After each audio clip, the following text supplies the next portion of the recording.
Hi, Martin here from FU Fishing and More. We went out a bit of a fish this morning up the sand flats. I didn't actually do a intro on that one, so this is going to double up for that because I didn't think we were going to do real good, and I was only going up for about an hour. Just went up to get a feed for lunch, which we done quite successfully. We got half a dozen nice ones. The best one's going 38. I got two like that, and a couple of bit smaller ones, which was good. So I got well and truly enough there for lunch. Before I run those clips of catching those fish, I'd just like to give a big thanks to Jerry from Tropical Ice Boxes. He dropped me down this ice box yesterday. I gave it a good test out today, Jerry. I've had these whiting in it since I caught them this morning. Yeah, works perfect. And I'm sure if any of you out there are looking for an ice box, give Jerry a call on tropicalicebox.com, and I'm sure that he can fix you up with whatever your needs are regarding ice boxes. Thank you again, Jerry. Much. That ice hadn't even looked like starting to melt. Beautiful job.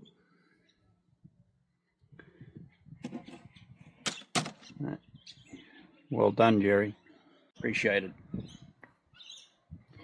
Okay, we'll just, before I clean these whiting, we'll just run the clips of catching a few of them. Then it's just, all the clips aren't there because one of them put water all over the camera and I didn't know, so it's a bit hard to focus on it. So I haven't got that in there, but anyhow, after the clips I'll just show you again how I fill up whiting, and maybe even show you how I cook them up. Back up here walking the flats again this morning because of the weekend and the wind's dropped out. The whiting are not plentiful, but there is one or two here. That's all that matters. Peace and quiet, no one else around. As long as we get the odd one, I'm happy.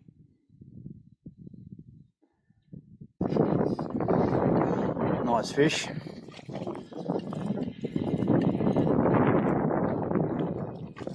Real nice whiting, actually.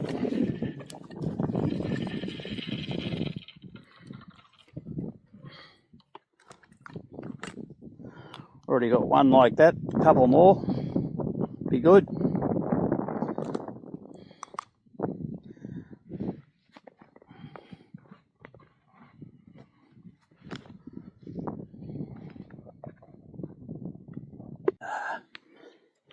Just had one then and he got off.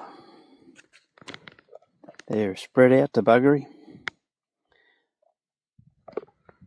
They're still hard to find, they're not shoaled up yet.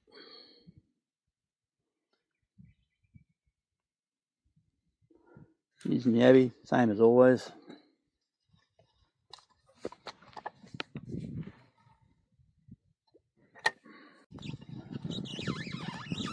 Another good whiting.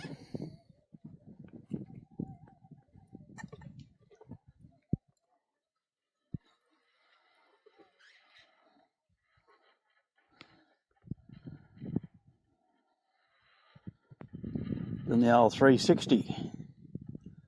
It's always a good sign.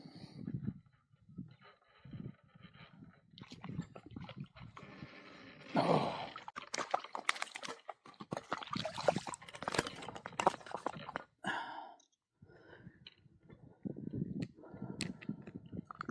It's a cracker. Can't complain about that. Probably splashed water everywhere on the camera, but anyhow. I'm happy. That's got me feed. Anything after this is a bonus. All beautiful whiting.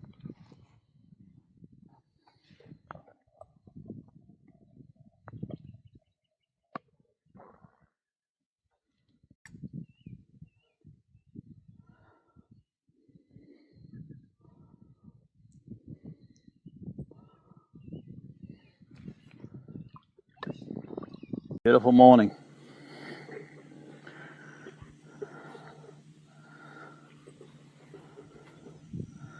A few boats starting to get around now. I thought there'd be a lot more than that for a Sunday. The whiting aren't shoaled up on the banks yet. There's a few here, but they're spread out.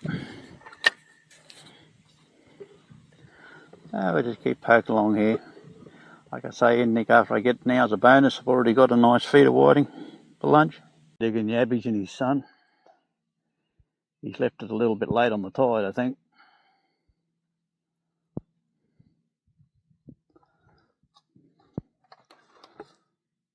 Tell you what, they're not easy to find this morning. Been like that for a while. But they are definitely starting to come better.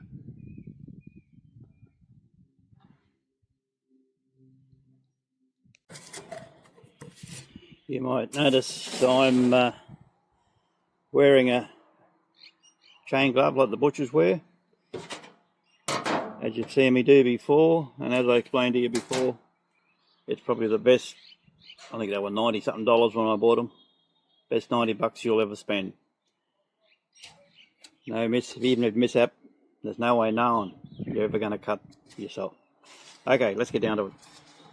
With the whiting on the bigger ones, I just take the point of the knife and run right down the backbone there like that for a start.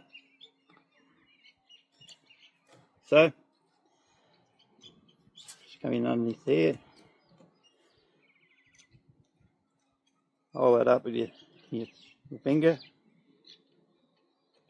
Just fill it in, run it in along the edge of the, tied up against the rib cage. Come up over the ribs, put the point of the knife out there, run down to the tail. And then straight up there like that. I cut up towards my hand. They recommend you don't do it, but I've all done that all my life, fillet fish like that. Hence probably why I wear the glove. But I'll just move around here a bit so you can see. Come in there with the point of the knife, just run it down tight along the point.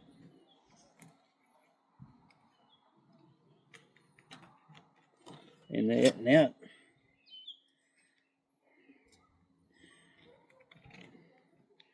Just work that along there. Cut in around the, tied up against the gills there. Some people come up over the rib cage. I leave the rib cage in and then take it out later on.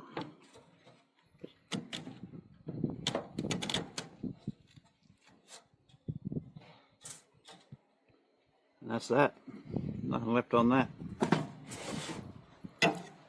And if you just come in here,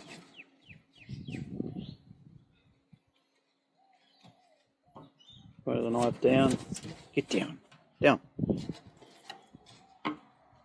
Dog, she likes the tail part of the skeleton, brain. Up over that way, hold the knife flat, come out. Pin bones, rib cage, anything, all out in one go. Just give this to the dog, this is what she's waiting for.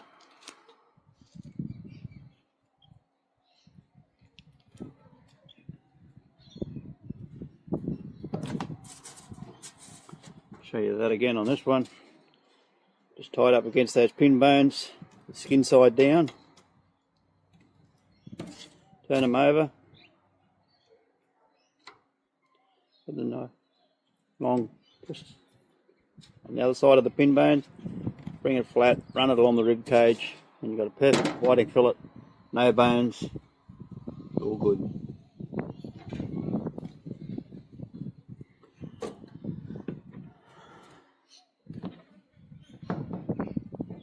On the smaller ones, a little bit different. I don't even worry about running the point of the knife down first. I just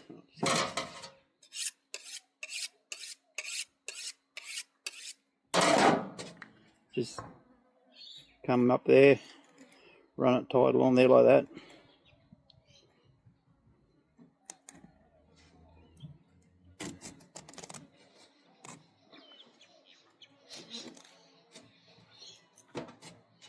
Turn him over, do exactly the same. Just using the point of the knife, just run tight along the backbone.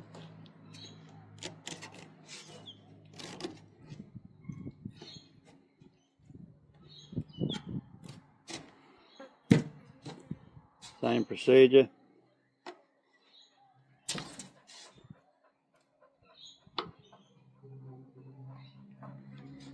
on flat. I mean, perfect fillet, no bones, and I'll just give them a wash off in a minute.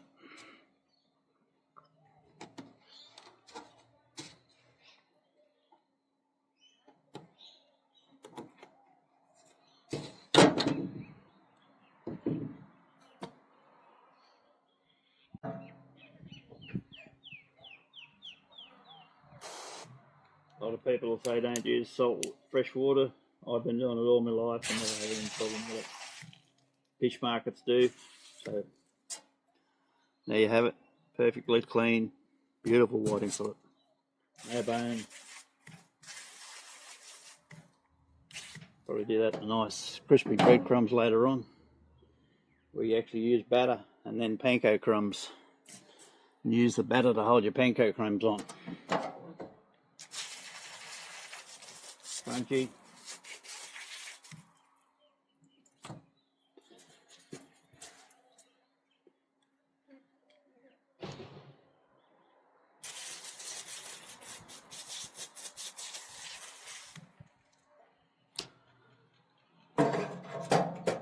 Okay.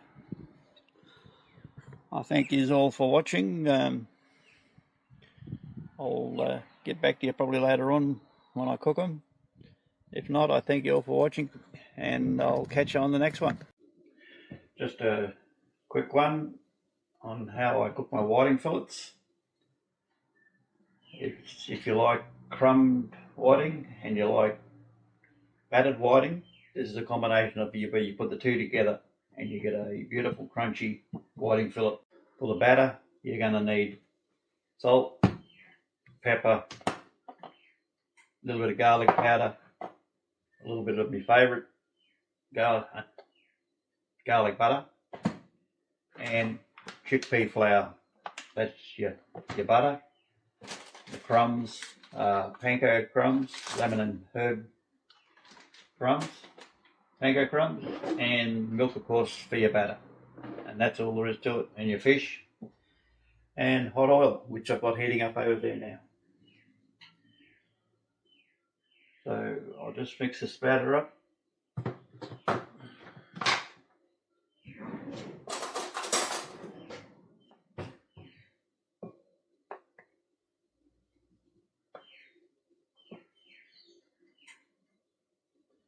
Three spoons of chickpea flour,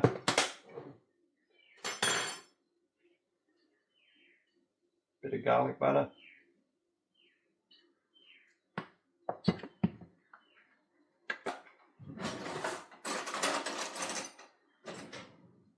These seems to hold the panko crumbs on real well. They don't want to fall off in hot oil at any time or that. A quarter teaspoon of curry powder, about that. Bit of pepper, about that. And salt. Give that a good mix. Whole milk, and just mix it up to a fairly runny batter.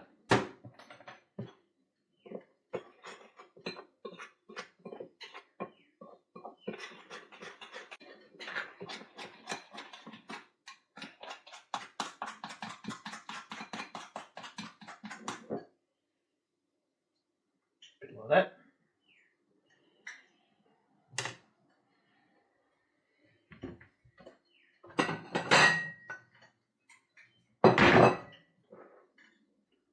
Into the chickpea batter.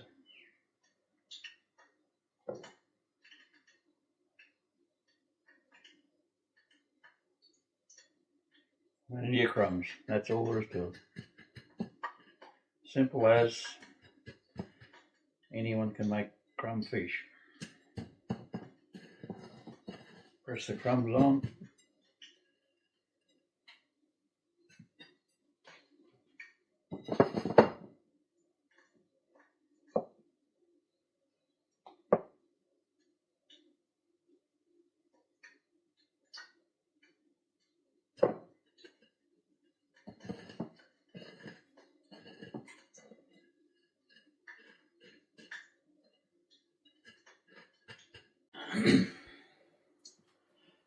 They're all crumbed up, ready to go.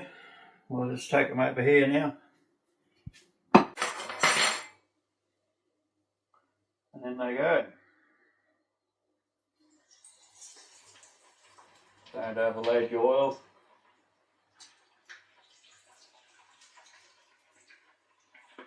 Whiting cook really fast, you don't take very long at all. You don't want to overcook them, dry them out. Just use a pointed knife. The knife just falls through, it's cooked like that does. A lot of people flake it and all that. Don't need to. That works.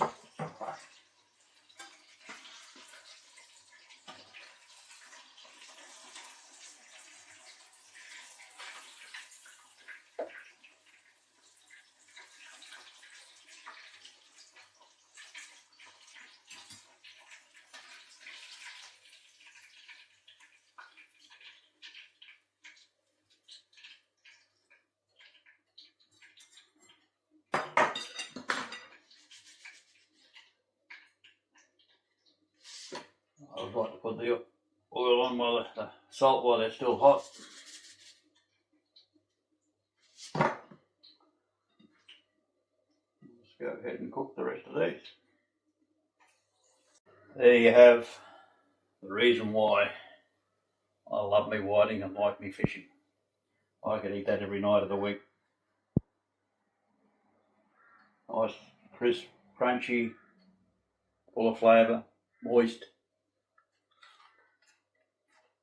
Beautiful. Cup of nice salad roll, what more?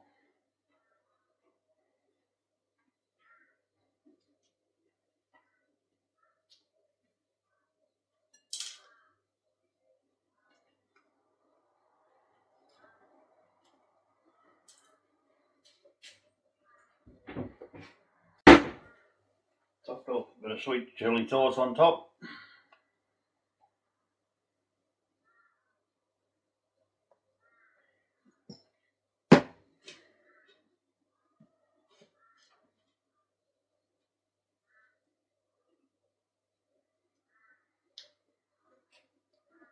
Take this in for the official taste tester.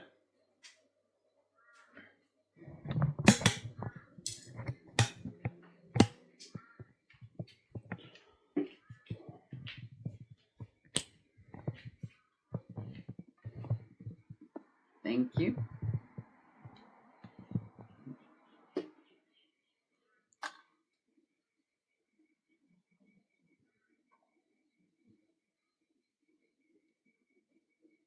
Crunchy. Just try a bit of the fish on its own there. Good with that lemon and herb panko crumbs, eh? Yep. That's the nod of approval, by the way.